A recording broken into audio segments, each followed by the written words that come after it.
Baik, terima kasih atas kesempatan yang diberikan kepada saya. Di sini saya pemateri kedua. Perkenalkan, nama saya Elpona Sentia. Teman-teman buka buku halaman 120 sampai 124, di mana saya membahas tentang strategi kelahiran bayi. Ada 4 poin. Poin pertama, kelahiran bayi standar. Yang kedua, metode Laboyer. Yang ketiga, persalinan yang dipersiapkan atau yang alamiah. Yang keempat, metode Lamaze. Yang pertama, kelahiran bayi standar. Dalam prosedur kelahiran bayi standar yang telah dipraktikkan selama bertahun-tahun, dan barangkali begitu pula cara melahirkan, di mana ibu hamil dibawa ke rumah sakit dan dokter bertanggung jawab atas persalinan bayi tersebut.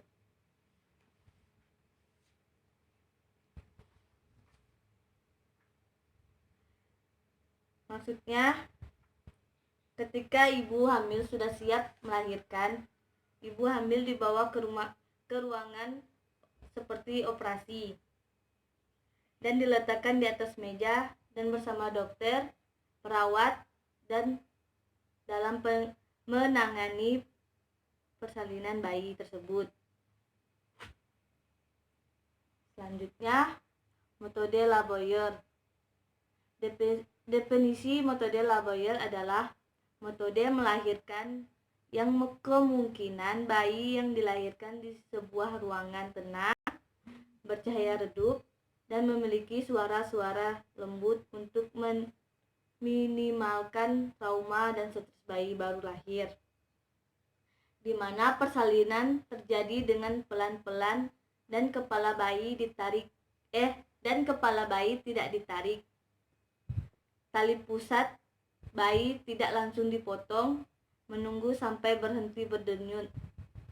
Jadi metode ini adalah persalinan yang betul-betul alami, baik ibu maupun bayi, yang ditangani dengan lembut tanpa gerakan tiba-tiba yang dapat membuat bayi kaget atau terkejut. Selanjutnya, persalinan yang dipersiapkan atau yang alamiah.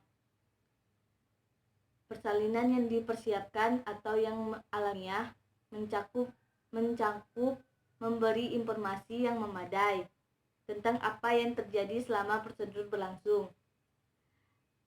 Maksudnya tuh pengetahuan tentang batasan yang menyenangkan bagi kelahiran bayi.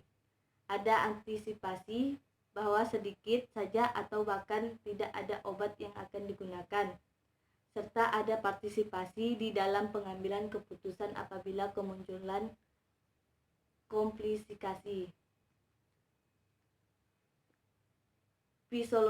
Filosofi dasar persalinan anak yang dipersiapkan menyambut bahwa metode informasi dan pengajaran harus mendukung kepercayaan dan pengajaran pengetahuan yang diperlukan untuk melakukan persalinan anak normal, dan menjelaskan bagaimana sistem kedokteran berfungsi dalam persalinan anak.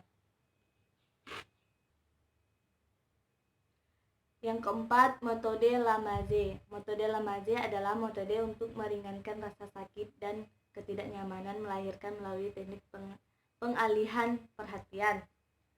Maksudnya, selama proses melahirkan, calon ibu mengalihkan pikiran mereka dengan menggunakan gambar, visualisasi, fokus, metode gerak, sentuhan, dan lain-lain. Jadi metode ini adalah metode untuk si calon ibu dapat mengalami pengetahuan diri, teknik pengarahan, dan konservasi energi selama persalinan.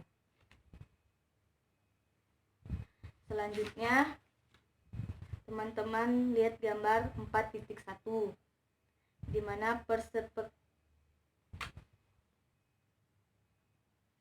selanjutnya teman-teman lihat gambar 4.1, di mana di situ perspektif pengasuhan dan pendidikan, memiliki pengetahuan tentang kehamilan, perkembangan prakelahiran, dan strategi persalinan anak, di mana ada dua aspek, pengasuhan dan pendidikan bagi orang tua yang sedang menantikan kelahiran bayi tersebut. Yang pertama, memiliki pengetahuan tentang kehamilan dan perkembangan pra-kelahiran. Yang kedua, belajar tentang strategi persalinan anak yang berbeda dan mengikuti pelajaran persalinan anak. Samping. Yang selanjutnya, menurut Aldous, London, dan Ladewing 1988, yang berfokus pada topik-topik sebagai berikut. Yang pertama, perubahan-perubahan pada perkembangan embrio dan janin. Yang kedua, perawatan diri sendiri selama kehamilan. Yang ketiga, persoalan perkembangan janin dan bahaya lingkungan bagi janin. Yang keempat, hubungan suami istri selama kehamilan. Yang kelima, kondisi tempat lahir dan jenis peralatan perlindungan lainnya. Yang keenam, gizi, istirahat, dan olahraga. Yang ketujuh, ketidaknyamanan yang sering terjadi pada kehamilan dan ketindakan yang dialami untuk mengatasinya. Yang kedelapan, perubahan-perubahan yang psikologis pada ibu hamil dan pasangannya. Yang kesembilan, informasi penting lainnya yang sangat berguna untuk memulai masa kehamilan yang baik. Selanjutnya, partisipasi ayah. Partisipasi ayah adalah untuk memotivasi dan untuk berpartisipasi dalam kelahiran seorang bayi, memiliki peran yang penting di sisi ibu. Ayah juga dapat memberi pertemanan, dukungan, dan juga penghiburan. Maksudnya itu, ayah memberi dukungan kepada ibu untuk kelahiran seorang bayi. Yang selanjutnya, saudara kandung. Keterlibatan saudara kandung dalam kelahiran anak dapat meningkatkan kedekatan antara anak yang lebih tua dan jabang bayi.